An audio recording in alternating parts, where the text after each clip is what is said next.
A return to the troubles in Northern Ireland. Israel strikes Iranian targets in Syria and mutiny in Venezuela. It's January 22nd, and we'll break it all down here on today's episode of The Hot Zone.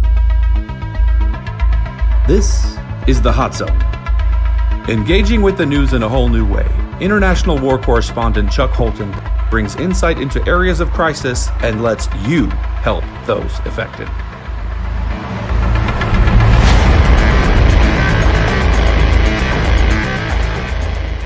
Hey folks, every time we think things can't get any worse in Venezuela, they do.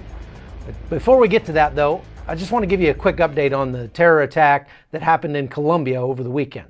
As I mentioned on yesterday's podcast, the attack that killed 21 people at a police academy graduation ceremony has been blamed on the radical left-wing terror group called the National Liberation Front, or ELN. Now, the group hasn't claimed the attack, but the government's pretty sure they're responsible since the vehicle used in the bombing was from a part of the country where ELN still has several thousand fighters, and it was registered to a known ELN guy. Anyway, those guys have been pretty busy, unlike the larger rebel group that is known as the FARC, which turned in its weapons in 2017 and became a political party.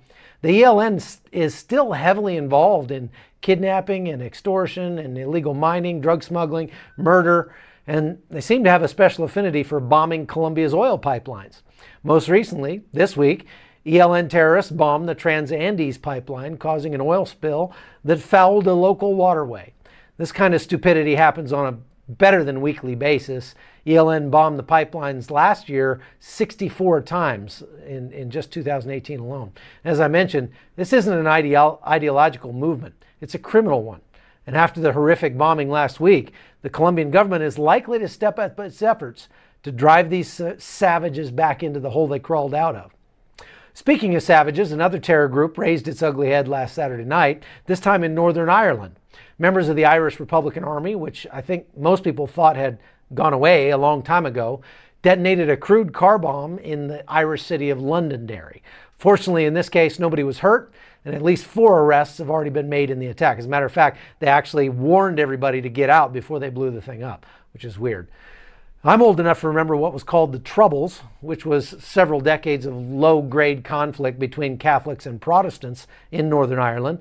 It happened between 1969 and 1994, and there were more than 10,000 bombings, which resulted in over 3,500 deaths and nearly 50,000 injuries. Now, several years ago, I went to Northern Ireland to learn more about the Troubles, and I think you'll find the story that I posted from there informative as well. Belfast is a busy industrial center and the capital of Northern Ireland. Today, this bustling city is best known for its music and nightlife. But before 1997, the sound of gunfire was a nightly occurrence for almost 3 decades. Protestant and Catholic militias made war on each other, engaging in a tit-for-tat killing spree that left over 3,500 dead. David Kidd is native to Belfast and remembers the Troubles well. I've seen bombs go off. I've had guns pointed at me. I've had people hijack my car. I've had guns put in my mouth. But contrary to popular belief, David says the war wasn't about religion. The conflict in Ireland, and Northern Ireland in particular, has always been described as a religious one. The tribal identities are religious, but the issue was about control of the land. It was about economic advantage. It wasn't about inherent religious issues. In many places around the city, remnants of those old rivalries still exist. In West Belfast, murals commemorate the heroes from various militias. On the Catholic side, neighborhood cemeteries memorialize those killed in the conflict. And separating the two, this 40-foot barrier bears the graffiti of those unwilling to forget the past. I'm just crossing between the Protestant side and the Catholic side of 2 neighborhoods in Belfast. They're separated by this wall that they call the Peace Wall. These gates are only open during the day, and you'd think since they've had peace since 1994 that this stuff would be ready to come down. But according to a recent survey, that's not the case. Residents on both sides of the fence say they'd prefer that it stay for now. Old wounds were torn open once again in March, when a faction calling itself the Real IRA killed 2 British soldiers in a drive-by shooting, then killed a policeman 2 days later.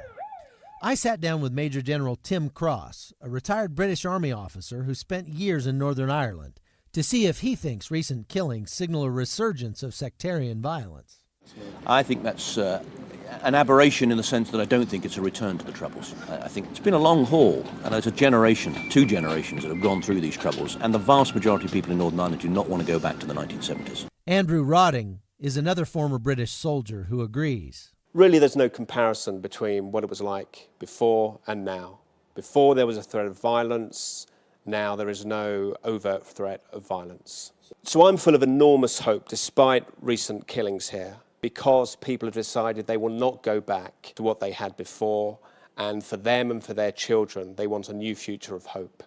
David Kidd says that fact is an answer to prayer. Most people expected the loyalist paramilitaries to kill someone in revenge, but thankfully they didn't. After the 2 soldiers were killed and the Catholic policeman, the First Minister, who was a loyalist, the Deputy First Minister from Sinn Féin, and the head of the police force stood on the steps here, and they very strongly condemned the action, and they gave very strong positive leadership to the community. As a result of that, the loyalist paramilitaries did not retaliate for the deaths of the soldiers or the policemen. For the past 400 years, the big tribal identity thing in Ireland has been Protestant and Catholic, and it has been the cause of many conflicts. We now have a political solution that brings those people together, working together, and that has happened because Christians have dealt with the issues and have prayed and made peace happen. David's church in Belfast is doing just that.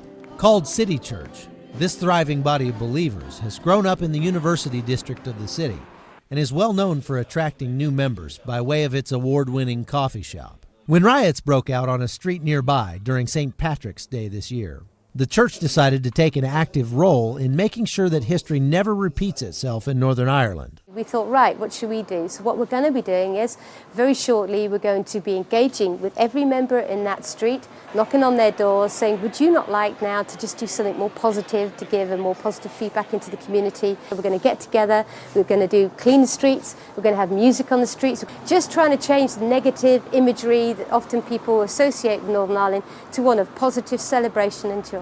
I think despite the tragic events that occurred, the mood of people is very optimistic, because the reaction to the killings was right across the board. Everybody was shocked by it and opposed it, and it has actually brought the community closer together because they realize we cannot go back to that kind of terrorism and that kind of lifestyle. Terrorism and violence can't really work because an eye for an eye makes us all blind, and we have to find a way to live together in peace. And when we work at peace, pray for peace and live for peace, then it is a better way. Chuck Holton, CBN News, Belfast, Northern Ireland.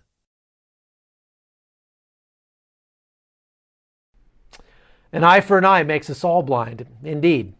This latest bombing didn't cause any casualties, but it would be a mistake to assume the group behind it are just a few local bubbas looking to cause a stir.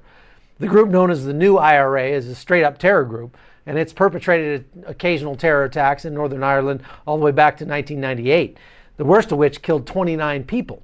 Their goal is to make Ireland a separate country, and the whole Brexit debacle playing out right now in the UK just might prove to be the catalyst for more of these kinds of attacks. U.S. intel agencies estimate the New IRA makes about $50 million a year from things like fuel theft and counterfeit cigarettes, so this group is one the Brits are going to have to take seriously. All right, let's move on to Israel. The IDF struck deep inside Syria on Monday to take out several targets they claim to be Iranian assets inside that embattled country. One of the strikes was on Damascus International Airport, which I once got stuck in for a few hours several years ago. Israel claims the Iranians fired a missile at the Golan Heights, which was intercepted by Israel's Golden Dome system. We have acted with impressive success to block Iran's military entrenchment in Syria, and in this framework, the IDF has attacked Iranian and Hezbollah targets hundreds of times. And we've talked about Syria a lot, partially because there's not just one conflict happening in that country. In addition to the outright battles against the Islamic State, there's the ongoing conflict between Turkey and the Kurds.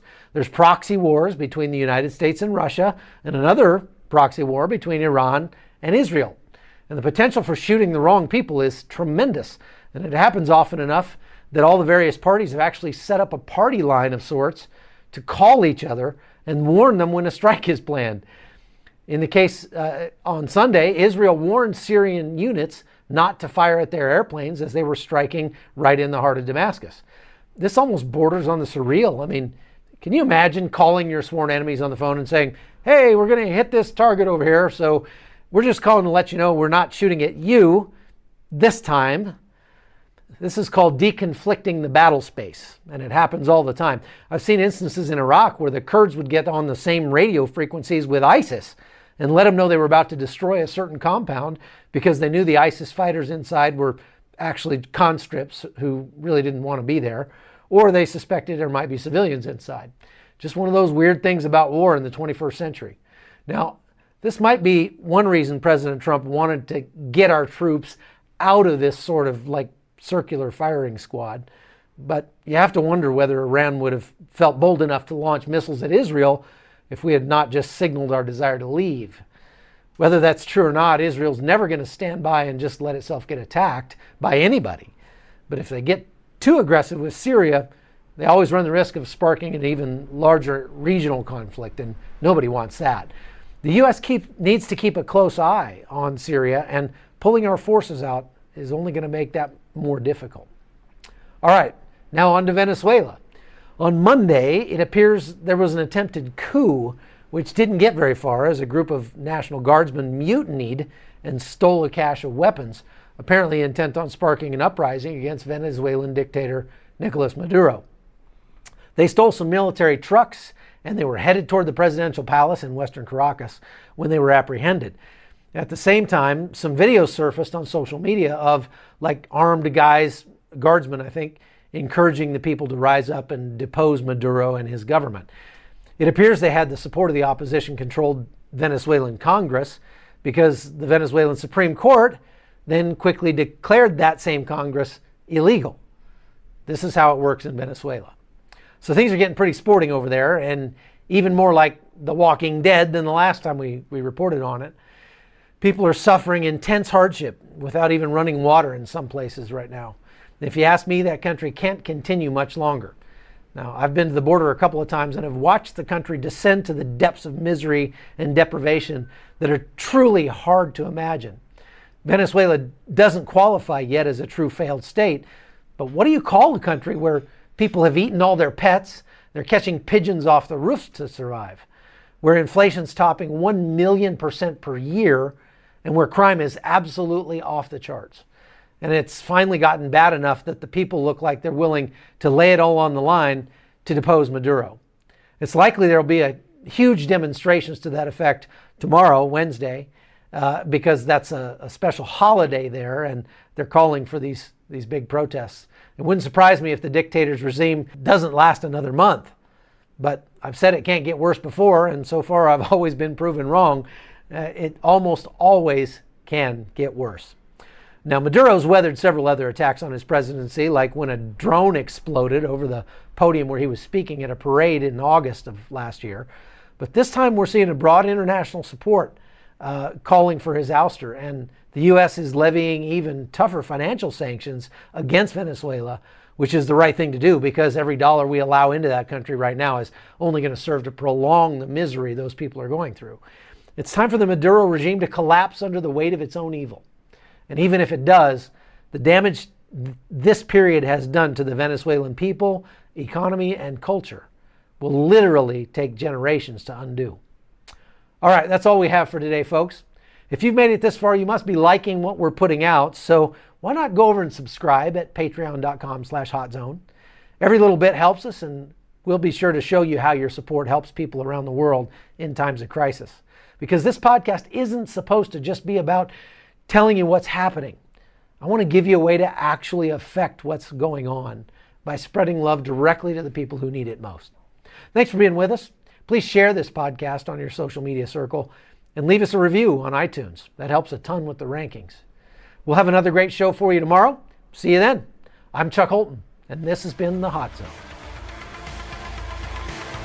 The Hot Zone is produced by Amy Holton and Livefire Media. Copyright 2019.